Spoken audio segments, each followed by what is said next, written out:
tahu kota Banjarbaru lah deh. Ada. Amun peta olahan Panderpil pang tahu lah. Pian tahu Banjarbaru lah deh. Oh benar. Buan pian soalnya melihat peta Banjarbaru olahan Panderpil. Orang lagi nah.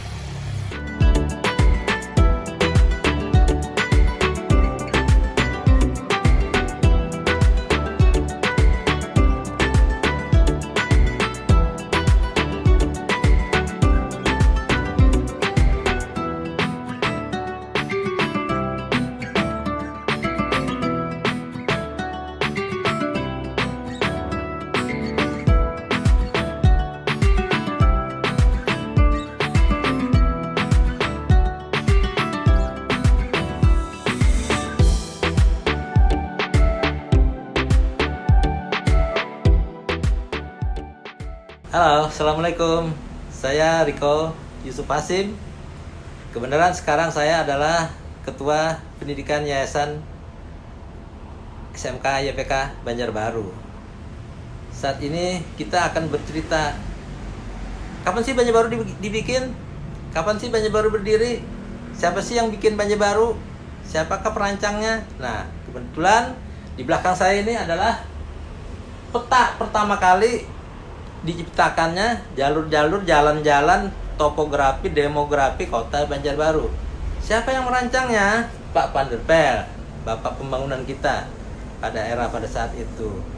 Beliaulah yang menciptakan tata ruang kota Banjarbaru. Karena pada saat itu belum secanggih sekarang, jadi Pak Panderpel merancang kota Banjarbaru dengan secara manual, melalui menggambar pakai pensil warna, dan inilah hasilnya. Ya maklumin aja warnanya sudah buram karena ini kan dibikin pada tahun 1953.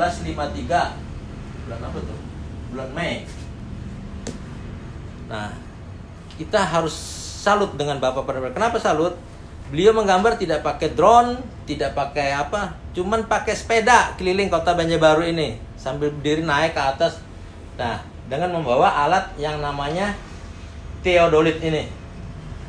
Theodolit ini adalah istilahnya sahabatnya Panderpel lah untuk mengukur ketinggian tanah dari laut, untuk melihat gelombang-gelombang tanah, tekstur tanah. Nah, bagaimana untuk mengetahui rancangan tekstur tanah? Makanya beliau memakai alat ini. Saya nggak tahu nama alatnya apa. Inilah untuk sampel pengukuran tanah batu yang ada di kota Banjarbaru, termasuk ini. Dan ini adalah istilah sekarang tuh kalau kita bilang handycam. Handycam merangkap kamera.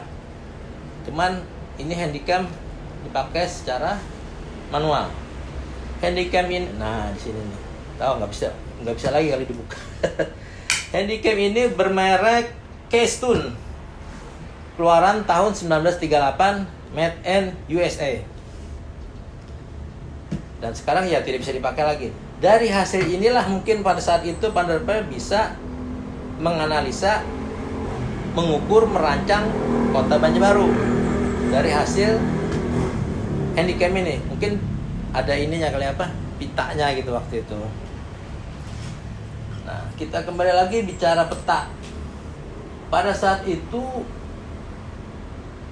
masih sederhana, belum dikasih nama. Akhirnya atas ide Panderpel sendiri, kota Banjarbaru ini dibagi 4 supaya gampang mencerna siapapun yang mendengar apa itu Banjarbaru. Maka dibikinlah Banjarbaru 1, Banjarbaru 2, Banjarbaru 3, dan terakhir Banjarbaru 4. Nah, hebatnya lagi, kenapa jadi dibilang Banjarbaru 1, Banjarbaru sudah diplot-plot oleh Bapak Panderpel. Contohnya kayak saya berdiri karena apa lah. Banjarbaru 1 di sini nih. Banjarbaru 1 itu diprioritaskan oleh Bapak Panderpel pada saat itu untuk perumahan para perwira Angkatan Udara Republik Indonesia. Saat itu karena di bandara kita sebelum bernama Samsudinur kan bernama Ulin. Pada saat itu sebagai basis pertahanan untuk wilayah Kalimantan, Angkatan Udaranya berada di Ulin. Nah, karena banyak pilot, banyak perwira, dan mereka harus sebagian menetap di Kota Banjarbaru, dibikinlah, diposisikan di Banjarbaru 1 yang sekarang menjadi kolam renang idaman. Dari situ dibikin bagus sekali itu oleh Panderpel. Jadi ada pasumnya, karena ini kan menyangkut katanya rumah perwira, pejabat lah gitu kan. Nah, dari rumah perwira itu di tengah-tengahnya dibikin semacam pasum, taman. Karena itu berkaitan dengan orang-orang angkatan udara, jadi di pasum itu ditaruhlah pesawat yang sudah tidak terpakai, yaitu satu buah helikopter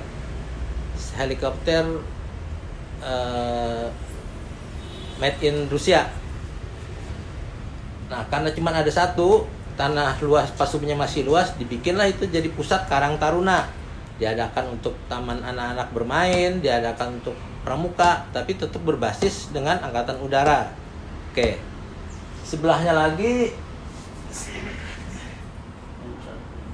ini Banjarbaru 2. Banjarbaru 2 itu posisinya dekat lapangan Murjani, dekat rumah sakit jadul dulu, rumah sakit Banjarbaru.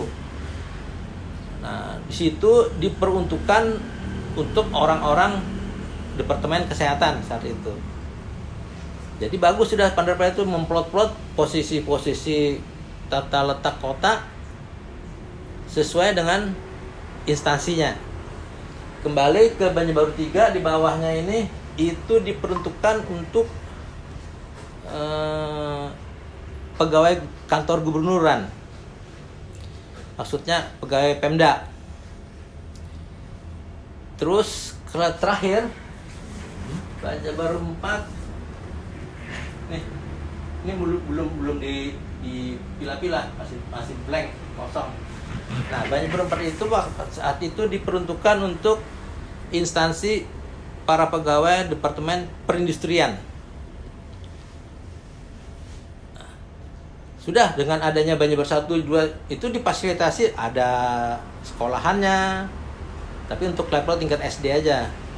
SMA cuma ada satu waktu itu di Banjarbaru. SPMA, Sekolah Pertanian di depan PLN Ranting. Dan ini SMK YPK, Sekolah Kejuruan.